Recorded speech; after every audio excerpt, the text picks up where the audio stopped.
All right, teammates, it's Gary Cornegay, the preacher's kid. I'm sitting here doing some shopping here at the mall, watching people literally spend their entire life away. They're spending 2015's money in 2014. And I'm just having a ball to watch this happen because I benefit from people's ignorance. And I say it respectfully. I wouldn't say that to you if I didn't think that it was a lesson in this. I want you to understand how this whole game is played out. Now, if you say that you would like to, obviously be rich, be fit, or die trying, and you wanted me to talk to you about the get rich side of this, and we've already given you two different strategy of many I'm going to give you. And the first one, obviously, is God wants you to be rich.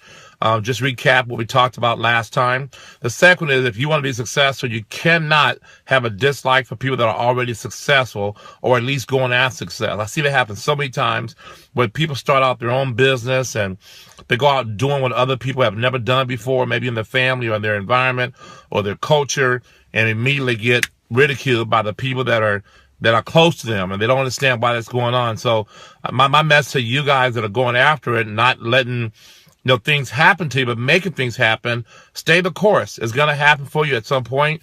I know it's very frustrating when your friends and family tell you that you're not going to make it, but listen, you're not going to get wealthy with your friends and your family. I mean, that's some bad news for you, okay? But it's actually good news as well, okay? Because why? Your friends and your family are just that, your friends and your family.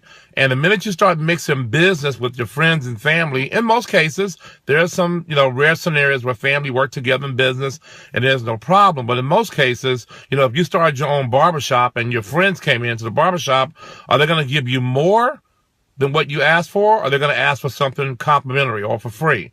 Nine times out of 10, when a family member or friend come into your establishment to support your business, they expect for you to give them at the very least a discount. But in most cases, they're offended when you ask them to pay you for services rendered, okay? So why would you want to build your business with the support of your friends and family initially? Okay. Now, when you're starting out right now, you don't have a lot of money to be giving away to friends and family just so they can say you're cool. So what you want to do is in the beginning is maybe isolate yourself from your friends and families, the ones that are not supportive, that don't have your vision. Okay. And so that's just the standard to be successful in anything you do. For example, I didn't go to college. Okay. I'm still street smart. I have my PhD, my public high school diploma. I do have my MBA, which is my mega bank account, but I didn't go to formal education. So guess what I didn't do when I decided or when I discovered that that was not the way I was going to achieve my success? I didn't hang around people that were going to college. Okay, my friends were people that were actually got out of high school and went into the workforce right away, and then eventually either tried to start their own business and maybe failed at it or just became good employees. But I didn't hang around people that were big on education, formal education. And I have tons of friends that went to college, graduated, are scholars, and we're buddies, we're friends. But in the beginning part, I didn't hang out with them, not because they were doing anything bad or because they were better than me or because I was better than them, but because I knew that we didn't speak the same language. And I knew if I was around them, it would make me feel uncomfortable because once they started talking about things as it relates to formal education, I would be very docile in that environment. So I obviously went towards the path of least resistance. And it's the same with you as an entrepreneur, where if you want to become successful in your own business, you cannot hang out with people that are not achieving success or not at least going for it. Are you with me? So if you're having a guy who's going to be in his job forever, you talk to him, you ask a question, hey, Bill, hey, Joe, hey, Mary, you ever thought about owning your own business? Oh, no, I would never have my own business. Why would somebody do that? That's unsecure. I like the job with benefits. Well, that person is entitled to their opinion. They're entitled to their opinion, and let them be entitled to their opinion. Okay? But other people's opinion of you does not have to become your reality. You're entitled to your opinion. Okay? So what you do is you find like-minded people that are entrepreneur-minded people. They get it, and you spend time with them. And you're going to get a lot of encouragement from them. Matter of fact, you'll get more support from them. When they come into your restaurant, your barbershop, or they use your services, they're going to actually probably give you more than what you asked for because they understand the grind. They understand the price that's paid to become successful. Believe it or not, I've been in sales now for almost 30 years. I only make my income from, services rendered, whether it be through me or one of my actual business partners. And I have several business partners, somewhere like 500 or 600 business partners. So when they're out offering services, obviously they're compensated very well. And I get a percentage because I'm the one that taught them how to do that, or indirectly or directly, okay? So I make all of my income strictly from offering services to the public. And these are needed services. I'm not going to get into what I do, all right? But I want to tell you something, all right? Most of the time when someone comes to me to try and sell me their ideal, sell me their services, I'm the easiest seller in the world. Now, don't call me though, okay? But I am the easiest seller in the world because I respect the grind. When people door knock me and want to sell me something at my front door, I answer the door, and with respect, I bring them in most cases, and then I offer them something to drink, and I listen to what they're talking about, because you can always learn from everybody. But that's just me respecting the game and the price those people are paying when they go out and actually, do what they do. So I'm going to tell you that. So stay the course. Don't worry about that, okay? So here's tip number 3. You ready? Here it is. Entrepreneurship is the best game in the world if you understand the system that we live under, the structure. If you understand the framework of the country that you live in. For example, I live in the United States. The framework that our system was built upon is called capitalism. Now, schools don't teach this. They don't teach capitalism. You know why? Because schools, they train employees to go work for corporations, and they're funded by corporations and the government. So those employees can be exploited at some point. So corporations, they basically buy employees wholesale and they sell them retail on the open market. It's totally legal, by the way, okay? Let me tell you why it's legal. Going back 300 or 400 years ago, when slavery was considered illegal, and that's where you actually hold a man or a woman against their will and make them work for you, and you have this abundant life, and they end up living in the back house, outhouse, no house. They get the worst health care. They get the scraps off your table. They're literally slaves, okay, and they're held against their will physically. Well, somewhere between 1863, 1864, during the Emancipation Proclamation that was signed by Abraham Lincoln, a Republican, by the way, not that I'm getting political on you, okay, but Abraham Lincoln, the man who freed the slaves, was a Republican. But I want you to understand something. The game was written like this. The Bible says the borrower is a slave to the lender. And what the former slave owners figured out is that we got to stop holding people physically and start holding people financially. So they invented a card called the MasterCard, because when you swipe it, you enslave your future. You enslave your family. You enslave yourself. And there is no chains on your hands. There's no chains on your necks. The chain is now on your wallet, and the chain is on your brain. Schools put chains on your brains, tell you what you can't do. They always tell you what you cannot do. When you were actually in kindergarten, you were told by your teachers that you could do anything. You know, when you were 4 and 5 years old, you were told what? Hey, what do you want to be, Johnny? I want to be an astronaut. You could do that. Write that down. You know, here's some crayons. Draw a picture of what you want to be. And your kid came home from the first day of school with a picture, and you put it on the refrigerator, and he drew out the white picket fence, and he drew a picture of mommy and daddy and the dog and the house and his little brother and little sister, right? And he draws a picture of him being an astronaut or him being a doctor or a ball player or a businessman. And that was fine. But once he reaches 6 or 7, and he goes into first grade and beyond, they now start basically unprogramming what God has done and start reprogramming them and tell them what they cannot do. But I'm here to tell you, I work with more adults that come to me, okay, and I'm talking about in the thousands, that have low self-esteem. They don't believe in themselves. And I go, where'd that come from? Like, why would you sit in front of me and say, I don't think I could do this? But then you go to a job and you tell the interviewer or the supervisor that what? I'm a team player. I'm a quick learner. I could do anything. I have time integrity. You know, if you just give me a shot. But you don't tell the boss, I don't think I can do that. You don't tell the interviewer, because you know that's stupid. Why would you say something like that, right? So for $8 an hour, for $15, $20, $30 an hour, you know how to act in front of the boss. But when someone says, hey, you ever thought about being your own boss? Oh, that's not for me. I don't think I could do that. You got to be a people person. Oh, by the way, what are you, a dog person? Hey, cats hang out with cats. Dogs hang out with dogs. When a person, I'm not a people person, what the hell are you going to do with your life? You're on planet Earth with a bunch of people. Did you discover that? I'm not a good salesperson. You know? Oh, how about this one? This is the worst one of all. Well, you got to be a little bit shysty to own your own business, you know? Where'd you get that from? That is not true. Do you understand the job you have right now, or the job you're trying to get? That job was created by some entrepreneur that took risks. If your boss thought the way you thought, you wouldn't have a job tomorrow. If your boss said, you know what, you're right, I'm not going to take risks. You're right. I'm going to go close this business down, and I'm going to find me a job because I want benefits. I want a guaranteed paycheck every 2 weeks. If your boss thought like you wouldn't have a job. So it's amazing that you don't want to take risks, but you work for a man or a woman or an institution that's taking risks every day. See, folks, the definition of entrepreneurship is what? Taking risks daily. Calculated risks, of course. I don't mean something stupid. But when you actually go out there and you say, you know what? I could potentially lose my life savings in this business, but I'm willing to take the chance. Why? Because I'm going to die anyways. It doesn't matter. None of this stuff goes with me. Yeah, I'm sitting here in a $400,000 car. You know, when I pass away, if I have this car, which I probably won't, but if I have this vehicle, you know what my kids are going to do? They're going to put it on the front grass and put a little sign up that says, what? Best offer. Right? Whoever comes around with the right money going to take the car. You know what my kids want to keep? Pictures. People fight over pictures. You ever notice that? You ever see somebody's house get burned down or affected by a storm or a hurricane or an earthquake or a fire or a flood?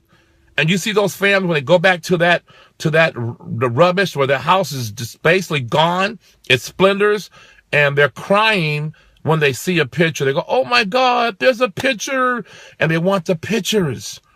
They want the memories, folks. People don't want this material stuff. Yeah, you know, I wear custom clothes, and yeah, I drive a nice car, and yes, I live in a nice neighborhood, but that don't make me. See, that's just how I keep score. That's just me rewarding myself for the hard work I put in, okay?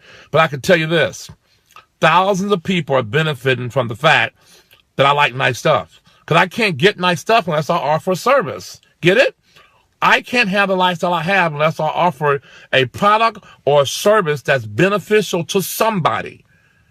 And because I have more people that are benefiting from my services, I have more what? I have more money in my account. That's all that means. See, when you work for somebody else, you're never going to be paid your worth. You can go give everything. I was a paramedic for 5 years. I saved lives. I've delivered babies. You name it. I've done it all in that particular field. You know, I watched people die in my hands. I've done CPR several times on people. And guess what, folks? $5.90 an hour was the max I was paid when I left that field 1988 to go into my own business. So, folks, what I didn't match the pay. But I knew what? You're not the owner, Gary. The owner dictates your pay. Don't hate the player or the game. Go become that person. And I want you to understand, as an entrepreneur, the system is designed to benefit you. So here it is, okay? It's capitalism, right? I hope this light won't go off on me again. If not, I'll just turn it back on, okay? But here it is. Here's the system, right? The United States government is funded by tax dollars. So you wrote that down? The United States government, who regulates what? The economy, is funded by tax dollars. It is not a private entity. It is a public entity. Now, the United States government, contrary to what you believe, is actually you. It's not the president. It's not Congress. It's not the House of Representatives. You understand it? It's not the lawmakers. The government is you, because you put these people in the office. Your votes put them in the office. And yes, I know money buys votes today. I understand that. But I want you to understand something. The United States government, in my opinion, is the best system in the world. There's three systems. There's socialism, there's communism, and there's capitalism. And the United States government works on the lesser of the three evils, which is capitalism. And we have a little bit of the dictatorship, okay? I think that's important to have control and order. We also have a little bit of that socialism. I'm a little concerned about that one, because that's where you actually take the A students and you give their grade to the D students, because the D students weren't disciplined. That's stupid to me, okay? We're not going to get into that, okay? But I do want to tell you this. Understand the system. The United States government is what? Structured and paid for by tax dollars. The next thing to understand is, where do we get tax dollars from? Well, the easiest and the quickest way to get tax dollars is through payroll taxes. So the government over here is going to partner up with the entrepreneur, you, and they're going to give you all these tax breaks, because they know if they give you tax breaks, you're going to take those tax breaks and grow your business. And when you grow your business, you're going to now take those tax breaks and hire more people. See how that works? Making your business more efficient, making your business more competitive in the marketplace, and giving you all these subsidies so you as the entrepreneur can have a better life, because if they give you more money, you can employ more people. You might be thinking, why would they do that? Well, here's the game. If I employ one person, there's only payroll taxes coming from that one employee. And payroll taxes fund what? The system. That's just one thing. We'll cover more in a second, okay? But also, too, if I employ 50 employees, the government can what? Tax those 50 employees. See that? They don't want my one check from my income. If I make $10 million a year in my own business, you think they would hit me the hardest? No, they're not going to hit me. They're going to hit my 3,000 employees. Okay, why? Because my 3,000 employees are going to pay taxes every week, every 2 weeks. And the government says, Gary, you are what? The owner. We would like for you to take out of Joe's paycheck before he gets his hands on it, because we don't trust the employee. He's a liability to the system. He's not an asset. Take out his paycheck through payroll taxes and hold that money in your account for a complete year. You get all the interest on it. At the end of the year, you can pay the payroll taxes. So, for example, if I hire you and you work for me and I pay you $1,000 a week, and let's say you're in a 35% tax bracket, okay? I'm going to deduct $350 from your check. It's not the government. It's me. I'm taking $350 out of your check. You're going to take home $750 to your wife and your kids. I'm going to keep the $350 in my account because I don't have to send it to the end of the year. And it's going to draw interest in my account. And then at the end of the year, I'm going to send your $350 times how many checks I gave you throughout the year. There's 52 weeks in a year. So I'm taking $350 times 52 weeks in a year, and I send that to the IRS. Now, I provide you with health care. I provide you with maybe a business expense account. I provide you with a lot of different things. But did you know at the end of the year, the IRS says, Gary, can you show me basically a P&L, profit and loss sheet, where the $1 million that your company made or the $10 million, can you show me that you spent that back into the business? And when I show the IRS that I actually made $10 million, but I put 900 or 9 million, should I say, of the 10 million into the business, the IRS says that you don't pay taxes on that 10 million. You only pay taxes on the million. Okay? Now watch this. But what if I decide to employ my kids? What if I decide to take my daughter and make her an employee of my company and then give my daughter a scholarship funded by the company so she could further her education? Would her education be a tax write-off? Interesting. What if I decide to employ my son and give my son a company car like your company does? Would that car be a tax write-off? It's not his car. It's a company car. His boss happens to be his dad. What if I employ my wife and we go out to dinner tonight and we talk about our biz, which we do all the time? Would that dinner be a write-off? I am having a meeting with my business partner who happens to be my wife. See, folks, when you understand how the government works, it's not to punish the entrepreneurs. They want you to be rich because they know you get rich, you do what? Like, for example, I'm in this big car here. There's luxury taxes. You know, when you live in a bigger house, you have bigger property taxes, which funds the schools, by the way. Okay? So the government wants you to be rich. They want you to become successful, and the rules are made to benefit the entrepreneur. And if you understand the tip I just gave you, you will become an entrepreneur. Now, here it is, okay? Here's some bad news. After I took out your check $350, and you took home $750 to your spouse, assuming I paid you $1,000 a week gross, after I took out of your check, you take the $750, and your wife calls and says, honey, on the way home, can you please fill up the car for work tomorrow? with gasoline. You stop by the gas station and you pump $50 into your tank. Did you pay attention to the actual price of the gas? Because guess what? There's also what? Fuel taxes, again, that you have to pay. Now, mind you, you already paid taxes before I gave you your check. Your wife said, honey, by the way, fill up the gas tank. Also, stop by Walgreens because we're out of toilet paper. You know, we're out of Pampers for the kids. Well, guess what? There's sales tax. So now think about this. You've been taxed twice already, not including the tax I took out off the top.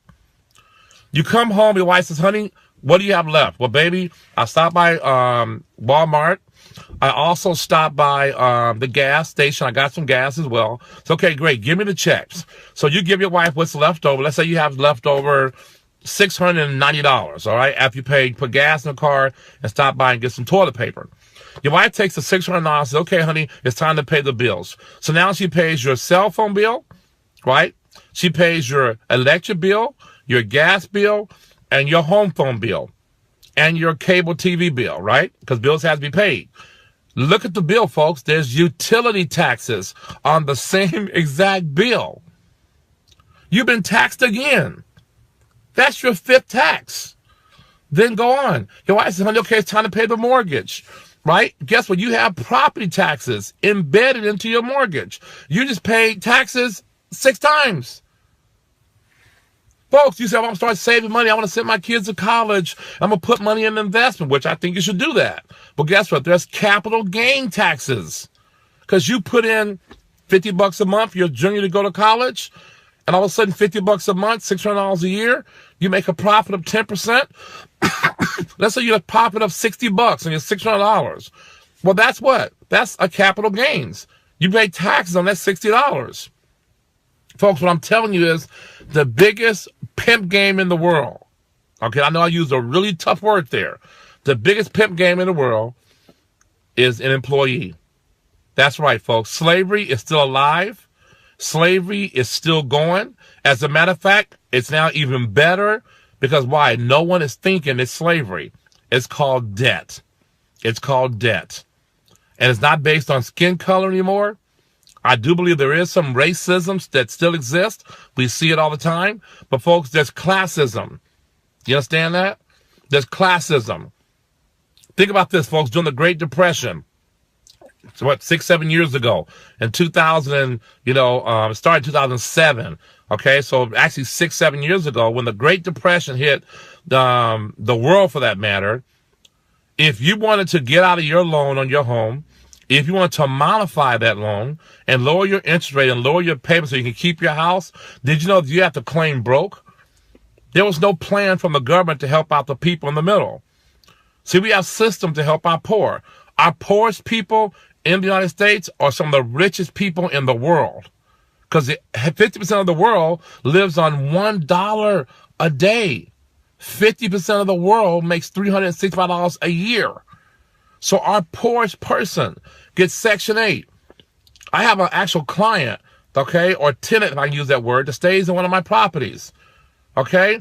The rent on that property is $1,300 a month. She only has to give me $110. That's it. And she has a 3-bedroom house. So we have systems to help the poor. Section 8, food stamps, all types of subsidies.